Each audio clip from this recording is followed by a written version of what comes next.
glisisnya juga kita diskusikan bersama-sama. Lalu perkenalkan dulu sebelumnya, nama saya Akira Aurel Felian, biasa dipanggil Akira, nomor absen 4.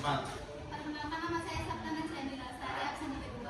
Perkenalkan, nama saya Rusula Rasidari, absen 22. Perkenalkan, nama saya Rahman Maria, absen 29. Perkenalkan, nama saya Judesa Nuresa, absen 14. Perkenalkan, nama saya Muhammad Paliran Mustafa, absen 23. Perkenalkan, nama saya Jahrina Azranisa, absen 13. Perkenalkan, nama saya Yudita Rahma Purwanto, absen 36. Perkenalkan, nama saya Amirhan Alif R, absen 19. Baik, selanjutnya akan ada penjelasan mengenai glikolisis yang akan dijelaskan oleh teman-teman saya. Glikolisis adalah metabolisme yang dimana satu molekul glukosa dipecah menjadi 2 molekul pirufat yang menghasilkan energi dalam bentuk ATP dan NADH. Proses ini terjadi di sitoplasma sel dan merupakan nama awal dalam pembentukan dan pemecahan glukosa untuk menghasilkan energi baik dalam kondisi anaerob maupun aerob. Reaksi glikolisis terjadi di sitosol atau lingkungan mitokondria. Satu molekul glukosa menghasilkan 2 asam pirufat, 2 NADH, 2 ATP, dan 2 molekul H2O. Sebenarnya, satu molekul glukosa menghasilkan 4 ATP, tetapi molekul ATP itu dibutuhkan kembali dalam reaksinya. Jadi teman-teman, reaksi yang menghasilkan ATP itu disebut sebagai eksergonik, sedangkan yang membutuhkan ATP itu disebut dengan endergonik. Jadi teman-teman jangan sampai salah untuk membedakan mana yang membutuhkan ATP, mana yang menghasilkan ATP.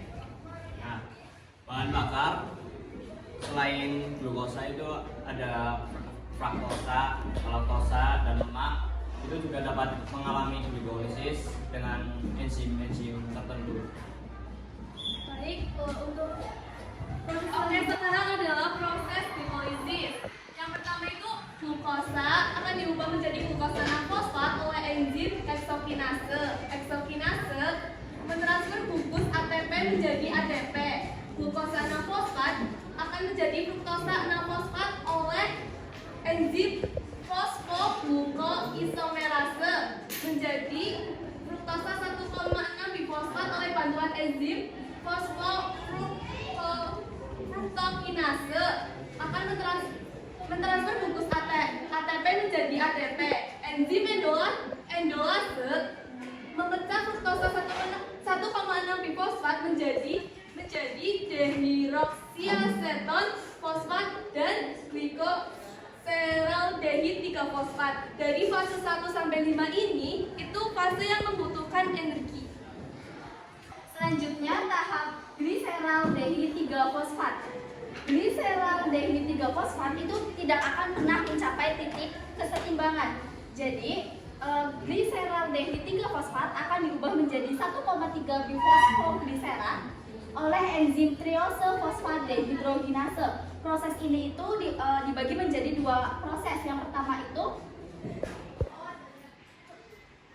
gliseraldehid 3-fosfat itu mentransfer elektron 2 NAD menjadi 2 NADH dan juga mentransfer 2 fosfor yang akan diubah menjadi 1,3 bifosfogliserat.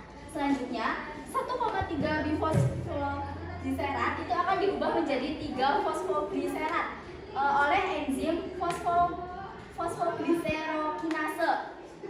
1,3 bifosfogliserat ini akan mentransfer fosfor 2 ADP menjadi 2 ATP. Tahap selanjutnya 3 fosfogliserat itu akan diubah menjadi 2 fosfogliserat yang akan menghasilkan H2O oleh bantuan enzim fosfoliseromutase. Selanjutnya 2 fosfogliserat itu akan diubah menjadi PEP atau fosfoenol pirufat oleh enzim enolase. Tahap yang terakhir adalah PEP. Fosfoenol pirufat akan diubah menjadi asam pirufat oleh bantuan enzim pirufat kinase. PEP ini akan mentransfer fosfat 2 ADP menjadi 2 ATP. Nah, jadi teman-teman, jika kita perhatikan dari tahap 6 sampai 10 itu adalah proses pembentukan 4 ATP. Jadi tahap ini akan kita sebut sebagai tahap Pi-O5 Jadi kesimpulannya adalah tahap glikolisis itu adalah penguraian gula dari senyawa kompleks menjadi senyawa yang lebih sederhana. Tahap akhir glikolisis menghasilkan 4 molekul. Yang pertama itu 2 asam pirufat, 2 ATP, 2 NADH, dan 2 H2O. Karena menghasilkan ATP, maka disebut reaksi eksergonik. Dan glikolisis itu sebagai sumber energi untuk sel pada makhluk hidup. Baik, segitu saja penyampaian materi dari kelompok kami. Kurang lebihnya kami mohon maaf jika ada kesalahan kata dari kita, mohon dimaafkan. Terima kasih. Wassalamualaikum warahmatullahi wabarakatuh.